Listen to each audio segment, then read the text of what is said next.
Well, a very good morning, good afternoon, good evening from wherever you are tuning in from. My name is Brian Finlay. I'm the president and CEO here at the Stimson Center, where we are kicking off a very happy season, celebrating 30 years of our South Asia programming over the course of the coming months. I'm especially pleased that you have all taken just a few minutes to join us over the course of the next hour. As you may be aware, the Stimson Center is very proud to host not just the largest, but in my view, one of the most effective South Asia programs, not just here in Washington, but really around the world. It's deeply pragmatic, and you are going to learn more about our current programming as well as our programming over the course of the past 30 years over the next 60 minutes. This all began, as I mentioned, 30 years ago when the vision of our co-founder, the great Michael Crapon, viewed South Asia and the emerging challenges, particularly on the security front, and particularly between two nuclear-armed powers in 1993, and viewed the need to draw lessons learned from previous conflicts throughout the course of the Cold War to apply them in South Asia and ensure the peaceful interplay between India and Pakistan and indeed the rest of the world. For Michael, it was born, the program was born really not just with that sense of a security urgency, but also a deep and abiding affinity for the great people of South Asia. And he dedicated much of his career to working in and around South Asia to ensure peaceful relations between India and Pakistan. Over the course of the next 30 years, since 1993, our South Asia program has grown, not just to focus on nuclear issues, but an array of geopolitical issues in and around the region, the emerging role of China in the region, climate issues, as well as an array of other non-traditional security issues.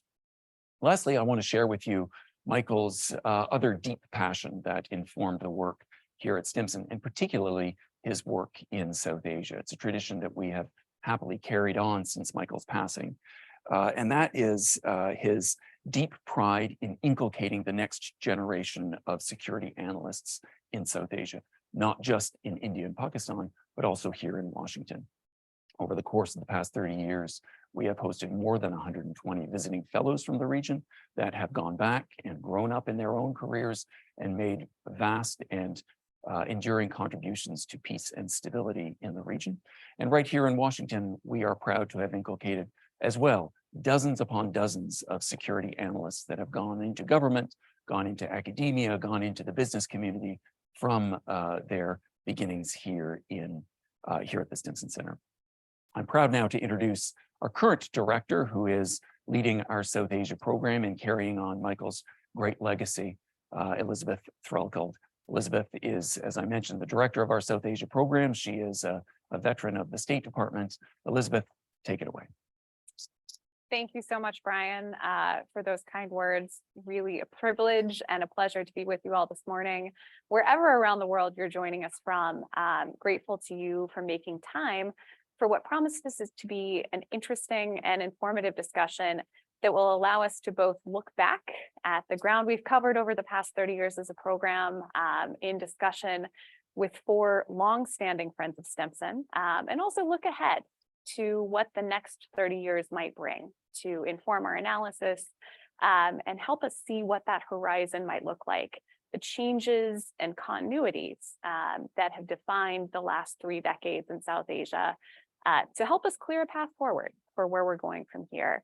You know, over time, as Brian was mentioning, the South Asia program has worked diligently to connect voices of both emerging and established analysts in South Asia, bring their perspectives across borders here in Washington, D.C. and back, with many kind of underarching goals, but particularly to ensure, to the extent that we can, the enhancement of stability and the mitigation of risk of escalation in South Asia, as well as identifying areas for cooperation and promoting regional understanding, even during times when that seems challenging, given tensions on the ground. One thing that I was keen to do in preparing for our 30th anniversary and thinking through how to celebrate it is to reflect on the contributions that my colleagues, my predecessors at Stimson have made, but primarily the work of those who have joined us from the region, people who have shared perspectives and analysis over time, And to do that, with the assistance of our communications team, we've dived back into the archives and dusted off some of our greatest hit publications over the past 30 years. This website, they'll be sharing a link on Zoom and on Twitter, showcases some of those contributions over time.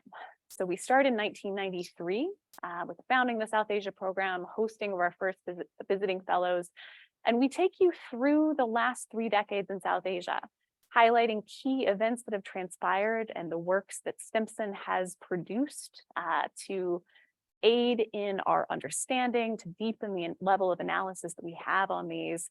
It is truly a treasure trove.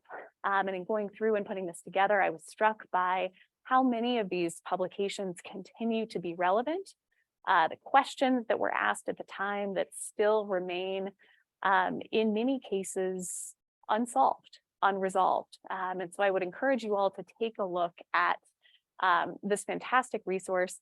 We will be adding to it over the months to come.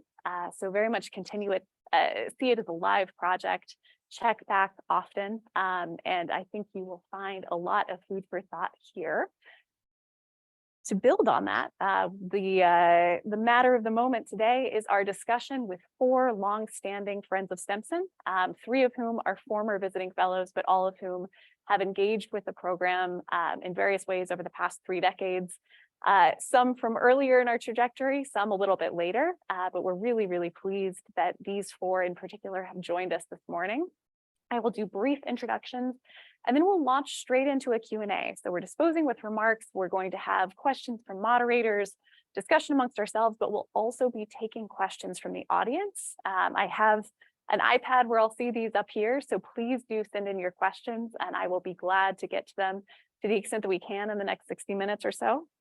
But with brief introductions here, we have first Dr. Adil Sultan, who is the Dean of Faculty of Aerospace and Strategic Studies and Acting Chair of the Department of Strategic Studies. Dr. Sultan at Air University, he was a visiting fellow with Stimson in 2006, where his research focused on the US-India nuclear deal and its implications for regional stability, maybe a topic we can come back to today. He has had a close to 2-decade-long affiliation with the South Asia program, and it's really a pleasure to have you with us today, Adil. Next, we have Sitara Noor, who is a research fellow at Harvard Kennedy School's Belfer Center. She was a visiting fellow at the Stimson Center in 2019, where she focused on the role of third parties in crisis mediation between India and Pakistan in the wake of the Pulwama-Balakot crisis. Manoj Joshi is a distinguished fellow at the Observer Research Foundation in New Delhi. He's been a journalist specializing in national and international politics and has written extensively on issues related to Siachen, Pakistan, China, Sri Lanka, and terrorism in Kashmir and Punjab. He's a longtime friend of Stimson and has participated in several Track 2 dialogues and discussions over the years. Thanks for joining us today, Manoj. And last but not least, Rushali Saha is a senior research associate at the Indo-Pacific at the at the Council for Strategic and Defense Research. Previously, she worked at the Center for Air Power Studies and is as a research associate, and was a visiting fellow at Stimson in last year, 2022, where she focused on the role of India and the United States Indo-Pacific strategy. So welcome one and all. Thank you so much for joining us. And I think to kick off the discussion today, I will start with an admittedly large question, but one that I'm curious to see where you all take it. And hopefully we can kind of pick up on some themes that we can dive a little deeper into. So for this one, looking back over the last 30 years, which dynamics in the regional security landscape have held constant and which have evolved? And with that, why? So I will open it up. Perhaps we can start with Adil and go to Manoj for reflections. Great, thank you, and hello to everyone who joined us. First of all, I must thank Elizabeth, you and Brian for this 30 years of learning process from which we all have benefited. I'm truly grateful to Stimson Center because I think many scholars here in Pakistan who have not even had the opportunity of the fellowship at Stimson, they continue to benefit, and they have benefited from the South Asian discourse that is generated by Stimson Center. And probably one of the idea, and I must also remember Michael Crepon. I think the services that he has rendered to Stimson and to this region. He was a passionate advocate of peace between India and Pakistan. He tried to show us the path towards peace. We listened to him partially. Most of us didn't listen to him. We agreed on certain things, and we agreed to disagree on many other things.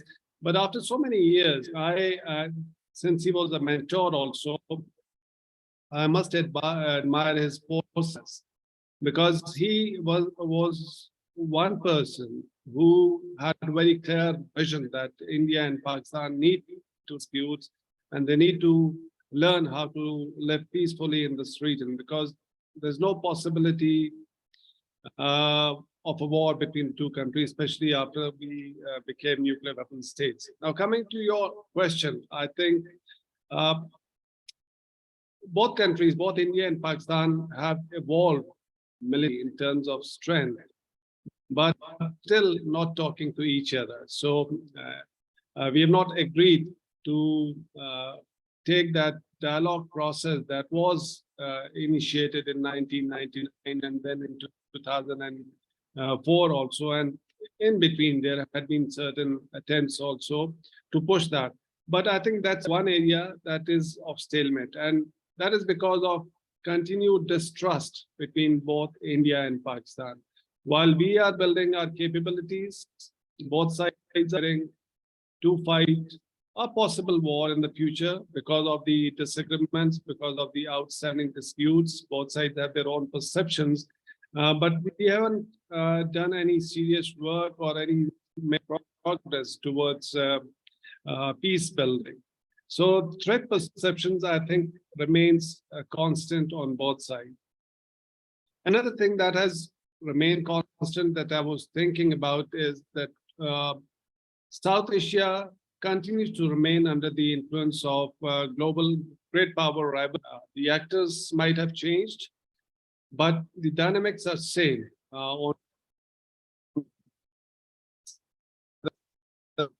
It's constant. I also would like to refer, because Tim evolved or expanded its area of interest or area of research, that in human security aspects, I think both India and Pakistan, they have not made any significant progress individually and of course collectively also. Domestically, I would say India politically might have made progress. Economically, Pakistan, on the other hand, has moved on to the negative trajectories. So these are some of the broad issues or take that I think at the opening, I would say that these are the trends and some of the continuities or constants in this region. Thanks very much, Adil. Manoj, I wonder how you see that question. Anything you'd add or quibble with? Well, first of all, I'd like to thank Stimson for having me on this show.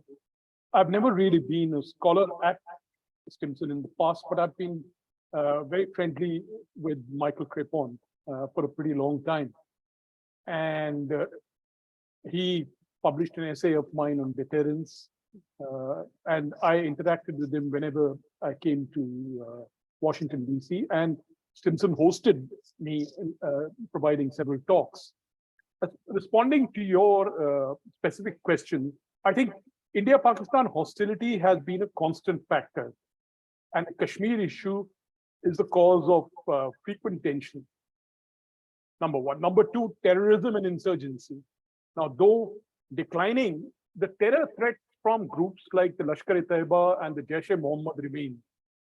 So do those from various separatist outfits in the region. I'm not talking of just the Pakistan, but there are other separatist elements also. The third constant factor is nuclear deterrence remains between India and Pakistan. And the fourth is the continuing efforts by India and China to stabilize their relationship. Now, what is evolving? Well, what is evolving is the rise of Chinese influence in South Asia and the rising Sino-Indian tension. Number two, what is evolving? Non-traditional security threats ranging from climate change, water scarcity, cyber and space warfare, cyber threats, space warfare. These are kind of evolving, which we haven't quite caught up with them. Number three, the issue of regional cooperation remains hanging. The SARC process is dead in the water, and I think there is need to revive this. And fourthly, the rise of India as an economic force and the evolving dynamic that is propelling India to become a major player in the US-led Indo-Pacific strategy. So this is something which we are witnessing right now, and it's difficult to forecast its exact trajectory. So I'll just leave it at that and respond to other questions when they're posed. Thank you. Thank you, sir.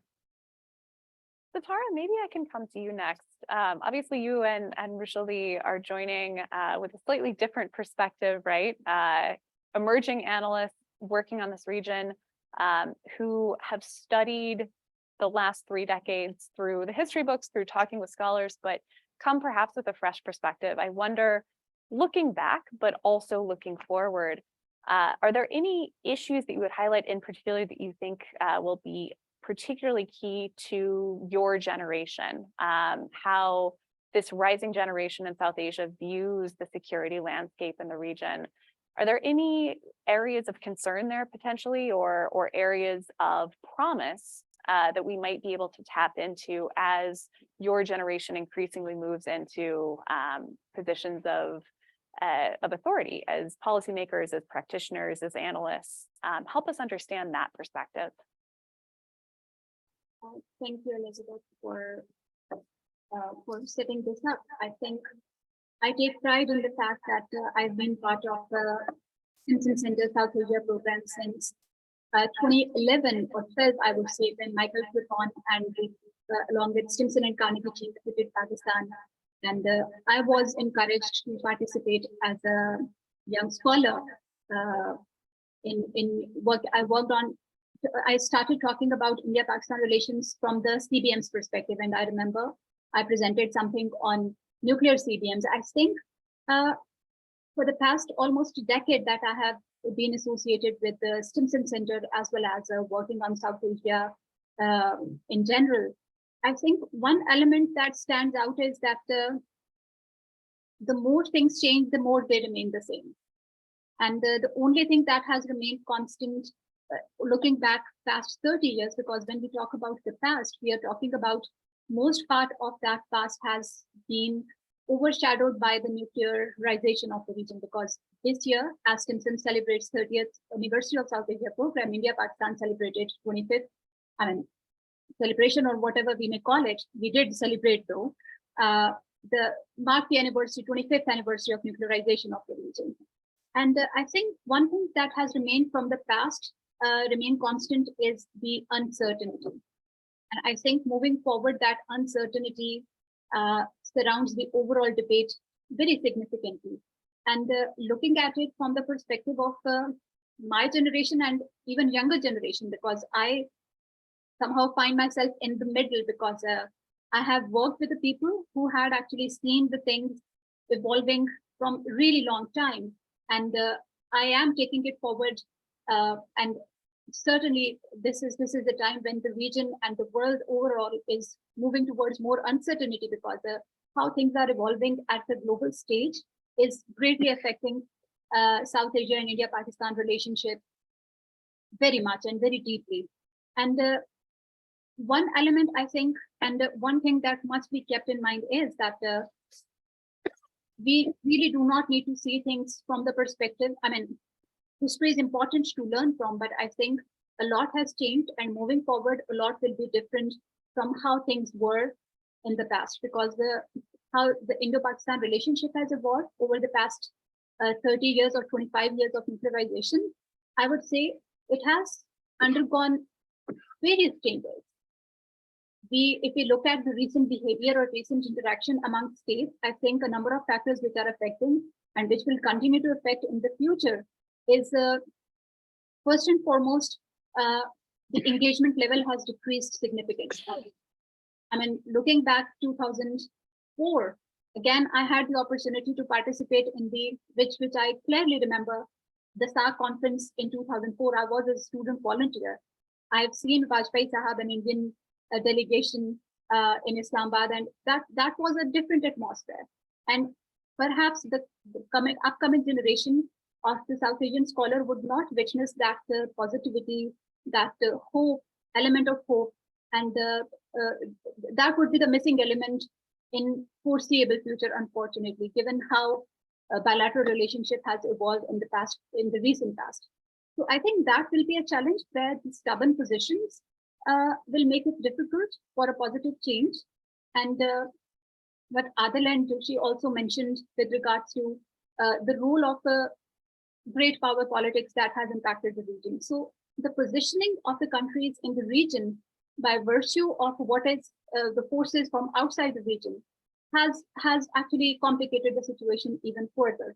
So it is no more India-Pakistan dynamics. It's a broader, dynamics which are having a direct impact. Previously, that was an indirect impact, but going forward, I think that is going to be a very direct impact. And the challenge of information age, that's also important, because earlier on, the policies were secured from what you may call, it's good to have people's involvement in the policy, but the becoming of disinformation and people having more strong and stubborn positions, given how their leadership is trying to shape their mindset in certain regions, I think that's also going to impact how we move forward. But definitely, as I said, the more things change, the more they remain the same. The perennial rivalry of India-Pakistan remains the same. The nuclear challenges remain the same. But I think both countries are on the learning curve themselves. And I think moving forward, one can expect there will be some positivity and some good learning as well. Thank you. That's really helpful, Sitara. Rushali, coming to you, I think Sitara's point in terms of the role of great powers in the region and how that is reshaping what for many years had been seen more as bilateral dynamics is important and timely, given the work that you had done with Stimson. And indeed, more broadly, the recognition of the importance of other states across the region, not just across South Asia, but Southeast Asia, especially in the maritime domain. You've done work on the Indo-Pacific. But I wonder, especially with that perspective in mind, Rushali, what do you make of this question? Are there any areas of continuity or change that haven't already been mentioned that you think are particularly worth highlighting before we dive a little bit deeper? Right. Firstly, thank you so much, Elizabeth. The very fact that today I'm a part of such an esteemed panel, I think speaks volume about how far the South Asian Voices Program and Stimson Center has gone in supporting emerging scholars. So thank you so much. I greatly appreciate this opportunity. So I think I'll begin by tackling your question in terms of, firstly, I do give the disclaimer, I'm not sure if I can represent the views of my generation, but I do have a bit of a pessimistic take on that, because growing up, I've heard of how globalization has brought this world closer together. It's a small village, but more and more what we're seeing is what many can call sort of like a retraction of globalization, the rise of nationalism. And that is something I think which has evolved, linked with your previous question. And how that is shaping regional geopolitics is something which we need to look out. And I am unfortunately a bit pessimistic when it comes to how that will shape bilateral relations going forward. I do share the views that unfortunately India-Pakistan's strained relations is a geopolitical fact. And that's here to stay. And that is defining geopolitics. And in fact, I also agree with Manoj sir when he was talking about how India-China relations, their thing is like remain constant, but it has evolved in terms of the modus vivendi, which was there where they were talking and there was dialogue. That's changing now. So this is all a bit pessimistic as to how regional geopolitics is shaping up. But having said that, I am very Indo-Pacific narrative which is coming up. Will it in Southeast Asian countries together or not? Can we come up with a region where these developing countries are given more agency? I see Global South actors taking sort of charge of the narrative of the Indo-Pacific. And I'm very optimistic to see how this shapes up and how policymakers deal with a cooperation under the Indo-Pacific banner And I'm optimistic to see how that will shape regional geopolitics. So that is my answer for now. Happy to take on more questions on this.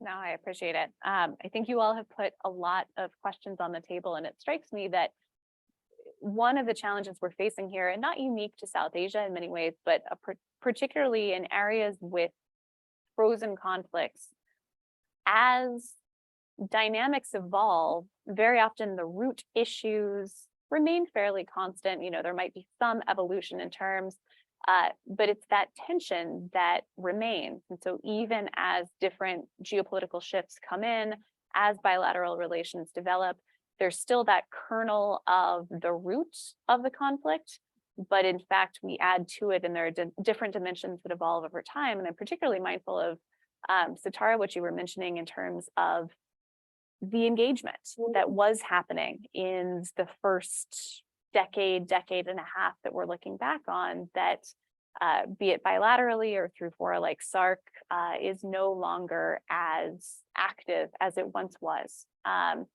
I wonder, for both Adil and Manoj, what do you make of that assessment?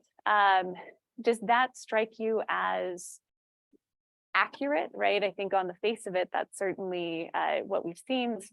We haven't seen any real movement in SARC over the last few years. Certainly, there was all the momentum in the composite dialogue process. Thought we were getting somewhere, and at this point, it seems like, you know, back channel discussions are happening on and off, but certainly not to the level of any sort of public recognition or movement on CBMs. How different does the situation in terms of bilateral relations between India and Pakistan feel today, as opposed to in those moments in the early 1990s, post 1998, in the early 2000s?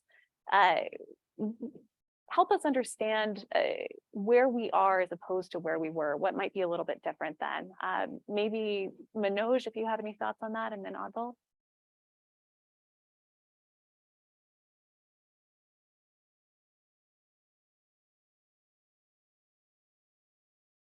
Audio issue? It looks like you're on mute, Manoj. Apologies. Do you mind? Yeah.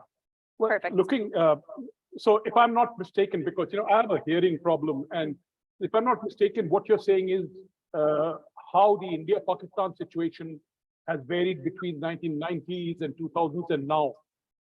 And my response, is that what you're asking for? And I think specifically where there was more room for engagement, perhaps early on, when we saw the two sides sitting down at the table together, public, when we saw visits, how that dynamic has shifted and what that might mean. Well, you know, the thing is, Sitara spoke of Vajpayeeji's visit in 2004. I was there in Islamabad. In the ensuing 4 or 5 years, there was a certain atmosphere in India-Pakistan relations. You know, people would travel back and forth. It was fairly easy to get a visa. My daughter also, you know, she was in college. She visited Pakistan, went to Mohenjo-daro and different places. All that's over now. I mean, it doesn't exist anymore. And this is a problem. I'd be the last person to say that it's not a problem, but it is a problem. The problem is that we've gone through the entire checklist. And so we came very close to some kind of a formula to resolve the Kashmir issue, where General Musharraf was the president at that time. But subsequently, we had the Mumbai attack in 2008, which is something which was a watershed when it comes to Indian attitudes. And I think after that, the situation has never really stabilized. And then we have a very different government from 2014 onwards, a party which has a very different viewpoint, including from its own, you know, what should I say, one of its own leaders like Vajpayee. So there's a difference in the context there. right now we are at a dead end, to be very frank. We are at a dead end. And I think attempts are being made, meaning from whatever one reads between the lines, what I read, especially in the Pakistani press, that there have been approaches since 2017. There have been efforts to see if we can get a back channel dialogue going.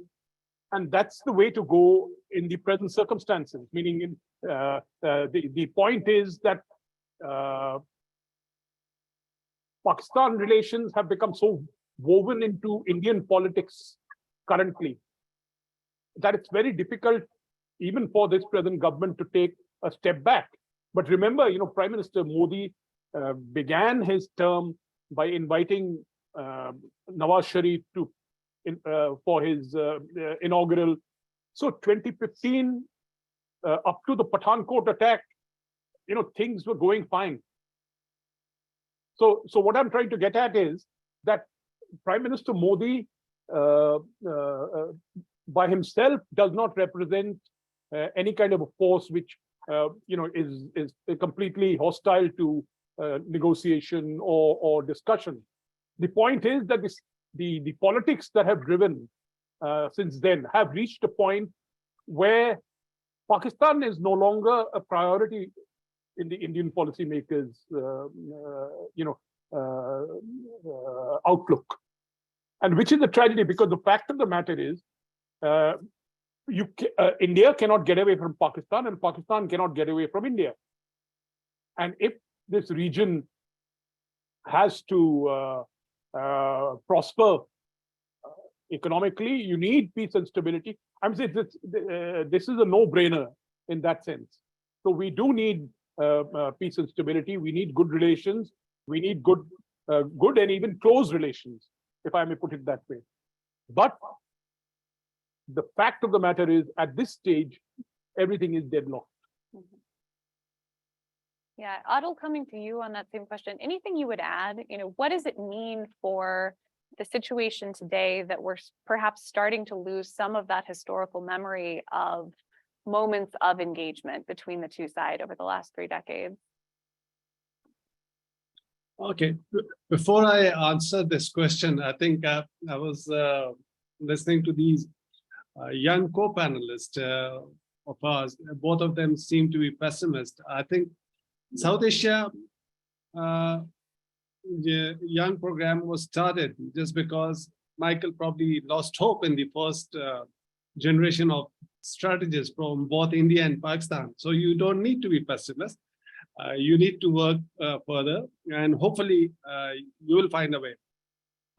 I partially have a different view. I agree, I respect Manoj, what he said, but there's a deadlock, there's no dead end, as I see. It's all a matter of political will on both sides.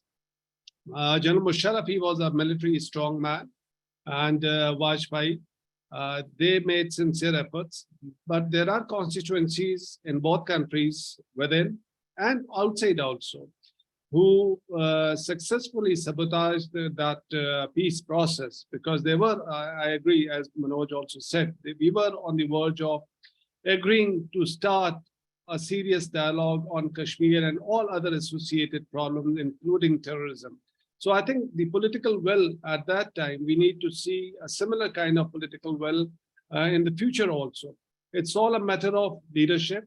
If leadership on both India and Pakistani side at one time, and eventually as we live in this region, we cannot live in perpetual state of fear or animosity. Eventually we will have to talk to each other and resolve our differences and develop some workable relations.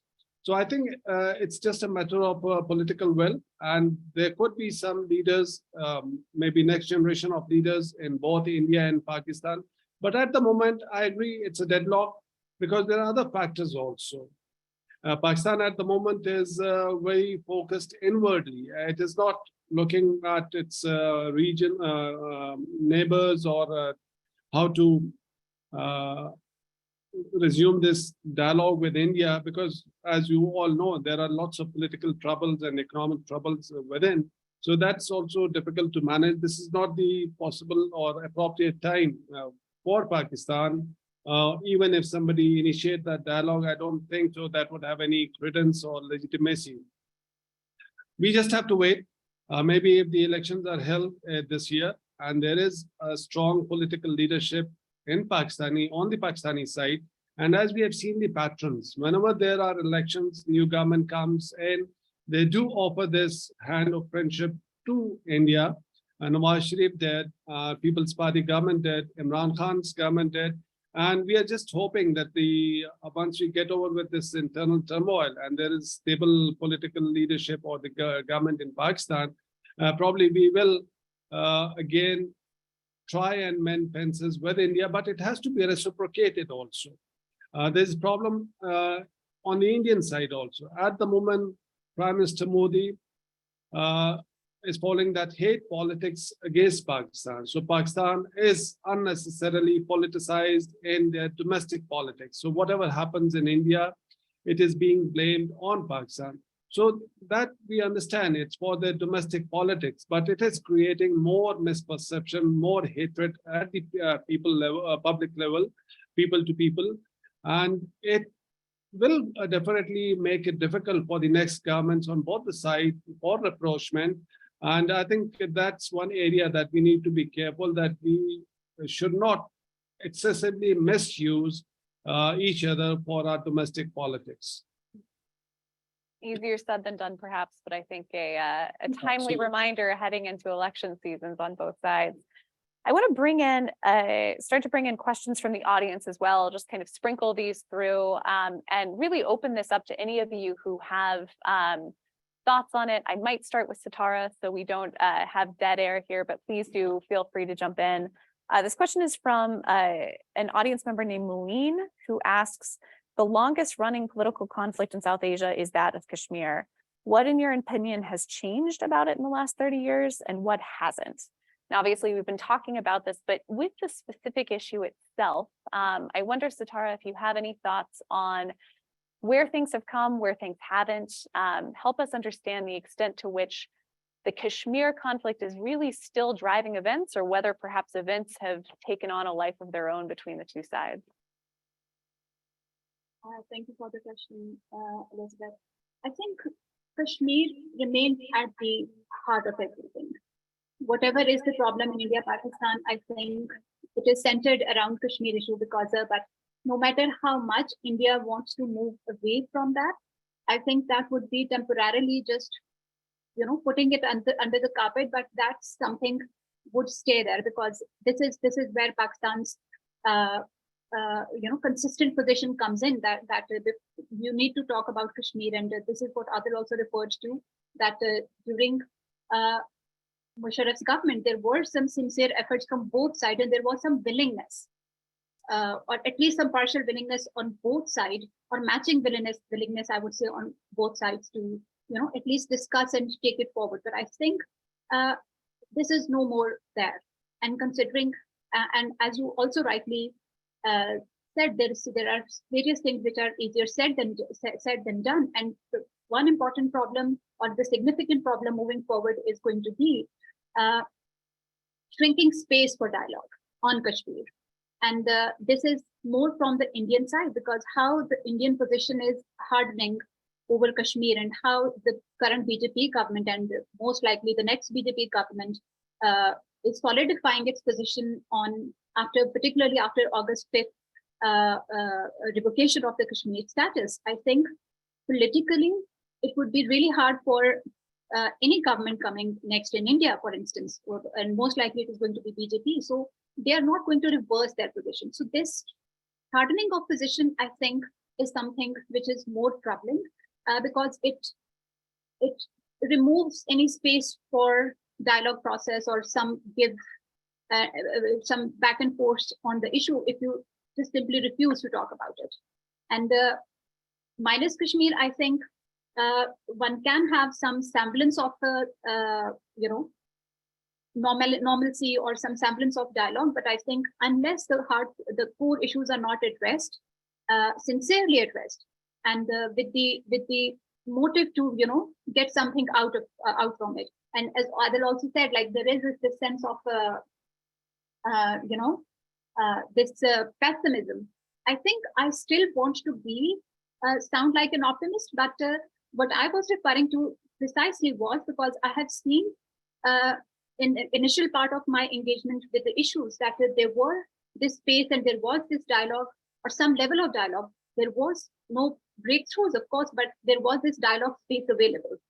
But over the periods, I have seen that space shrinking at one hand and more problems coming in form of domestic political situation becoming more, problematic and external elements coming in and having some negative impacts. So those all factors combined together, I think, have make it difficult to move forward. And I think, as I said in the beginning, Kashmir sits at the center as a central issue, and just putting it aside, I think, would not bring any normalcy to the region for the long term. So one has to go back to, find some way as to address that, or at least start addressing that. Now, what we see is like there is complete refusal from the other side, like there is that issue does not exist. So denying the existence of an issue, I think, is something which further problematizes the situation. Thanks, Satara. I wonder if anyone else on the panel, anything to add, anything you disagree with or nuance there? I think I'd like to come in here and just to address the question in terms of how it's evolved, I see, is from what I understand, having followed this issue for a while, is I see there being a greater international recognition that this is a bilateral. So the claim that this is something which involves a third party or involves mediation of some sort is getting disregarded now. And I do see there being space for dialogue with Pakistan as long as it's bilateral. So I do not see any sort of involvement, even if it's from the United Nations. And that is clear from the disputed history of it coming up repeatedly in the United Nations and India making it stand very clear that this is a bilateral issue. So I do understand, of course, the space for shrinking dialogue is definitely a reality, but I do see there being possibility of dialogue as long as it is taking place bilaterally between the two countries. And as Manoj sir pointed out, backtrack diplomacy is something which has been going on and it's come out in newspapers as well. So I do see scope for dialogue on that issue there. And also, again, on the question of being optimistic as far as India-Pakistan relations are concerned, I think it would be unfair if I don't talk about how people-to-people ties is still the highlight of this relationship. And this is something that I learned during my experience at Stimson, also having interacted with my fellow Pakistani cohort members, where we realized that there has so many similarities as far as cultural similarities are concerned, especially the love for Bollywood, which I have to mention here. So that is something which ties the countries together, and whatever strategic dynamics and however geopolitics may play out, that is something that will definitely not go. And that is what ties these two, the people-to-people ties is something which is very important, and it's inalienable when we're talking about India-Pakistan relations. So I thought it was important I add that note of optimism, which definitely plays in my mind when I'm thinking about India-Pakistan relations. No, I appreciate that. Thank you so much. I'll bring in maybe a combined question from the audience here. We've obviously started with more of a bilateral lens, but particularly over the past few years, so much of the action has shifted to the India-China border region along the line of actual control. And we have two questions, one of which is from Mohammed Omar Afzal, and the other is from Laddu Chaudhry, who's actually one of our current visiting fellows who's tuning in live.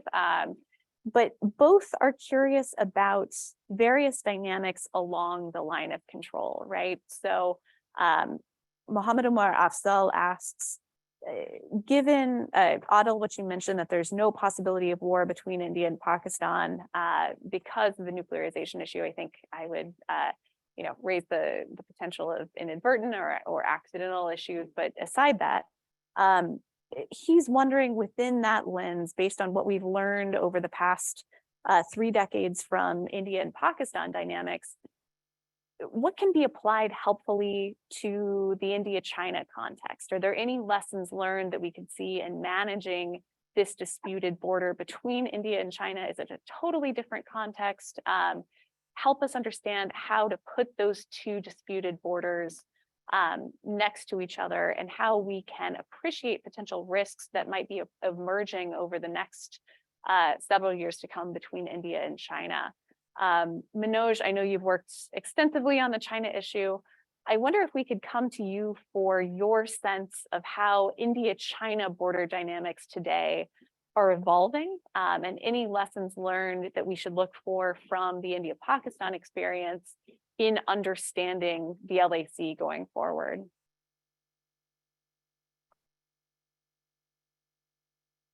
It looks like you're muted, Manoj, sorry.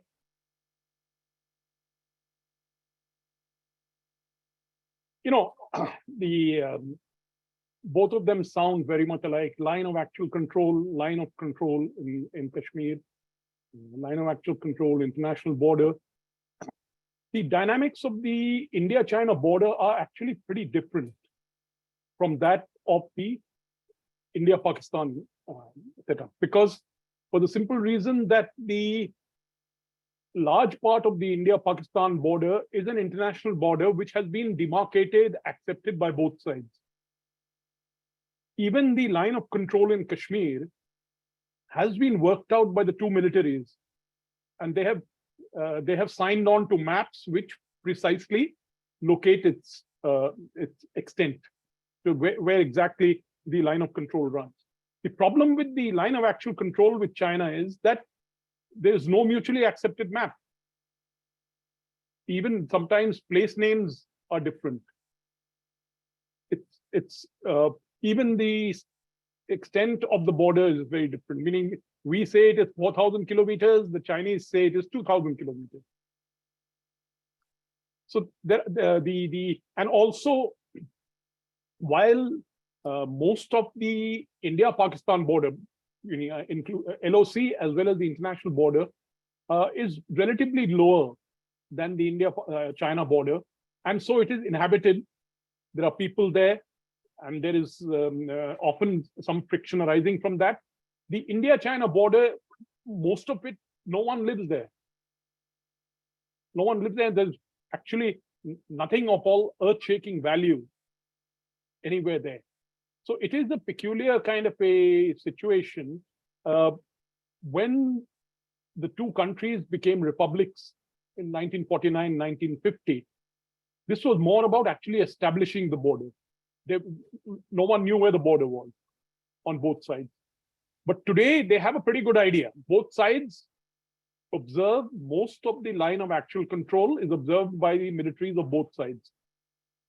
The problem is there are some 18, 20 places on that line of actual control where there is a difference of opinion, not a very great difference of opinion, meaning 5, 10, 20 kilometers, square kilometers.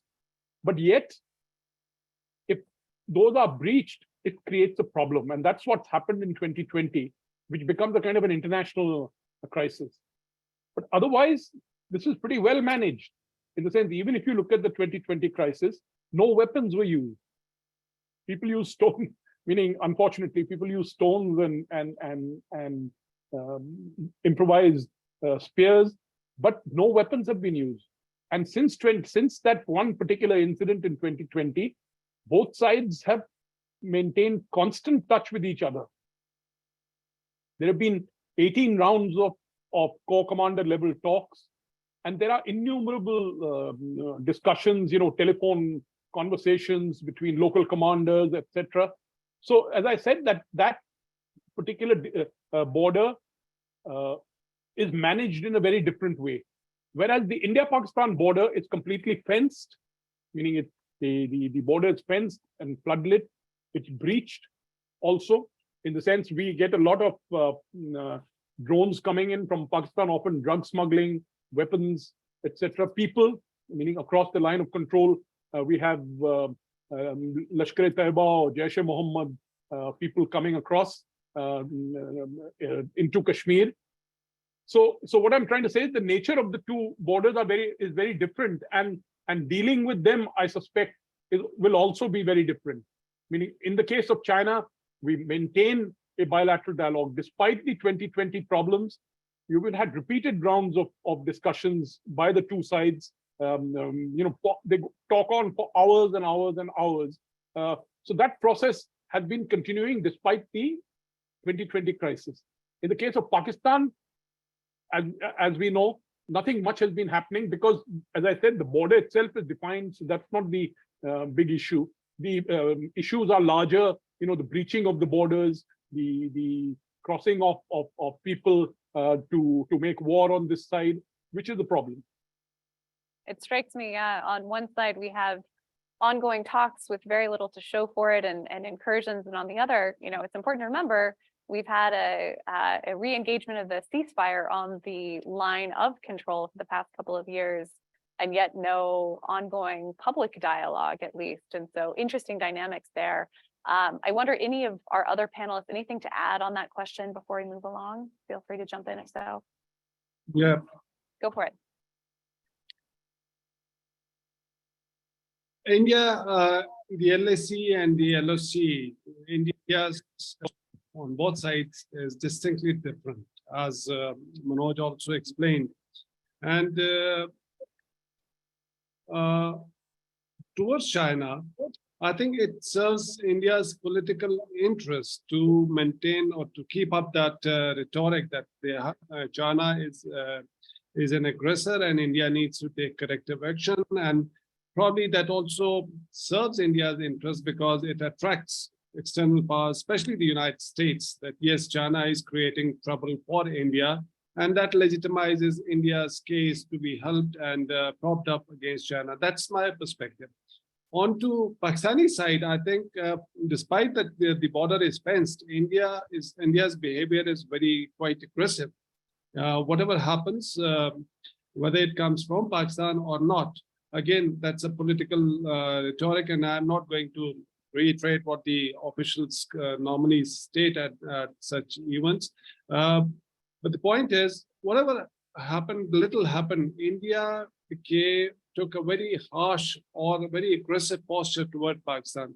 So this approach towards China and Pakistan, India's approach, I think it has more to do with external politics, the way India wants to project itself in the region also, and at the global level also. And interestingly, despite no bullets are fired between China and India, China is being perceived as a major rival or threat to India. And both countries have more than $100 billion of bilateral trade. More than 1.4, 1.2 billion people on both sides. It's not in their interest to fight war. Yes, keeping this dispute alive helps politically India. So I think we have to understand these different dynamics towards LOC and LAC and why India maintains a relatively less offensive posture towards China and more aggressive, rather excessively aggressive posture towards Pakistan. So it's more to do with external politics and the way India wants to convey these signals to the external players, the global powers especially. Yeah, I think certainly some disagreement there in terms of threats and threat perceptions that are probably important to talk through, right? Especially as we get into a situation where there are trilateral security dynamics that are increasingly tense in the region. Obviously, we're all familiar with the idea of the strategic chain. But one thing that strikes me that has changed significantly over the past 3 decades is it's no longer, to the extent that it ever was, in a bilateral framework. And now we have China looking to the US, India looking to China, Pakistan looking to India, but as well, the close alignment between China and Pakistan and India and the US. And so it seems like the chessboard is getting a little bit more cluttered in ways that we don't fully understand or necessarily have a guidebook for. A number of you have mentioned the role of third parties and great powers in particular in the region. I'm cognizant of time here and that we only have a few more minutes for a discussion that I think could be its own track too and carry on for several days. But in the interest of time, I'll ask each of you for any final reflections looking forward. Not maybe to the next 3 decades. I think that would be a little bit challenging, though I'd welcome your thoughts if you're able to. But really over say the next 3 years, maybe we can put it in those terms in the region. What are some key trends that we should be keeping an eye on, and especially reflecting back over the past 3 decades of the South Asia program? Are there any lessons learned from how the US in particular has engaged with South Asia that we should carry forward that will help us to inform, provide better analysis, provide better understanding of the situation in South Asia going forward? So help us look forward, whether it's optimistic or pessimistic, I'll leave it to you. But maybe we can start in reverse order, actually. Rushali, if I could come to you for any final thoughts you'd leave us with. Right. Thank you so much for that. I think looking forward, I will particularly be interested to look at how emerging organizations such as BIMSTEC are driving regional integration in this region. Like I do see SARC honestly as a dead end. Again, sorry for the pessimistic take, but I do see SARC is dead and I do not see much progress happening there. But I'm curious to see how organizations like BIMSTEC are going to take forward the regional integration project. And I'm also curious to see how the Indo-Pacific narrative plays out, because I see South Asia being increasingly turning into Southern Asia, which is something that a lot of scholars have also spoken about, which really highlights the maritime dimension, which I think has been missing in conversations on regional security in South Asia for the longest time. Indian Ocean is something which is bringing this region together. There is so much maritime trade that is happening. It is very, very important to look at how the dynamics in the Indian Ocean will shape regional politics in South Asia. So that is something that I will definitely be following closely. And I am quite optimistic about that.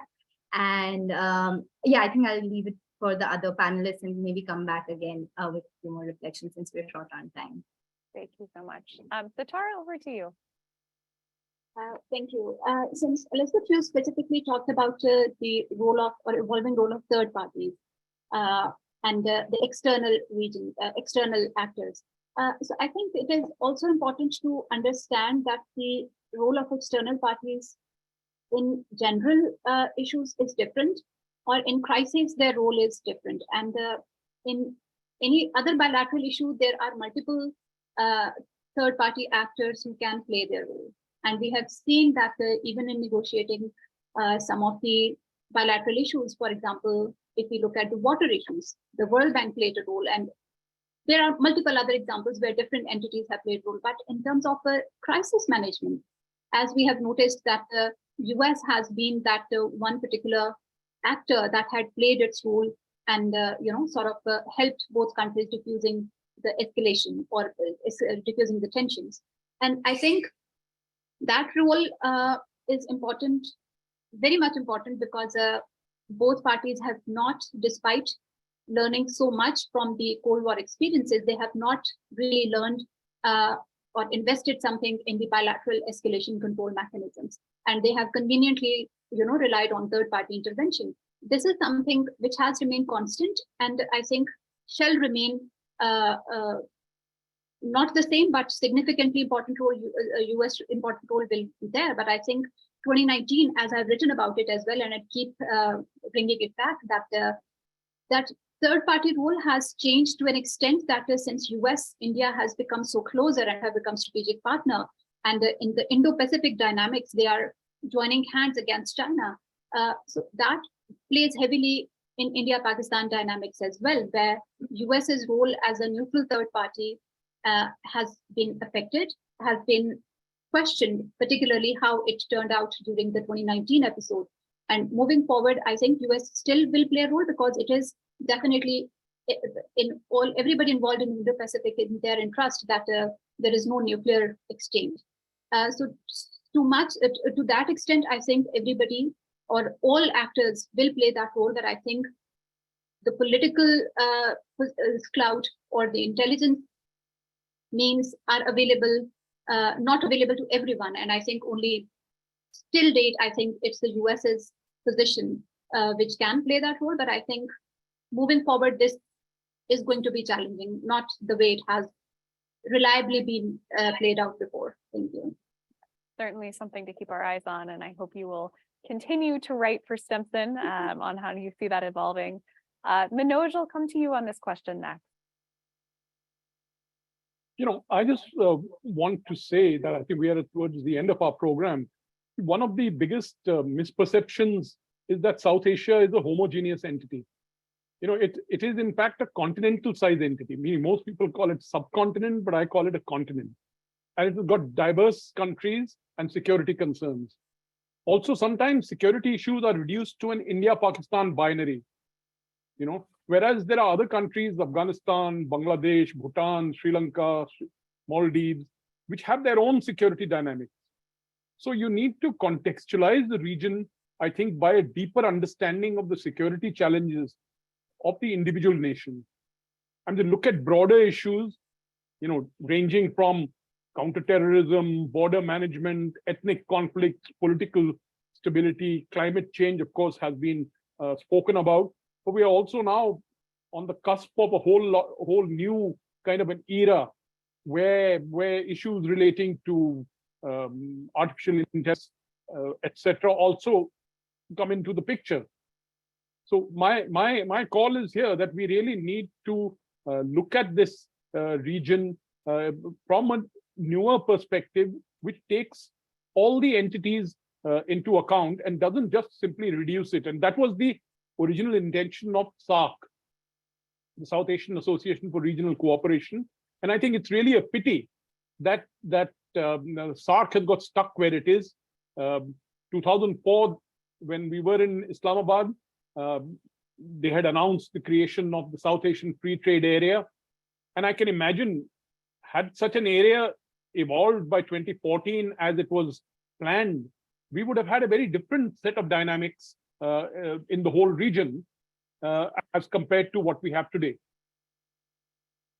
That's a point very well taken, Manoj. And I think even to add to it a bit, sitting here in Washington, there's an increasing focus on perspectives of other states in South Asia, but it's primarily through the lens of great power competition. It's the US-China rivalry and how it's playing out in those states. And so I think taking that forward and focusing on security interests of states unto themselves, in addition to or beyond that great power competition dynamic, will be key. Adil, I'll come to you. Any concluding thoughts for us? Yeah, just a few points and very quickly. I know time is running out.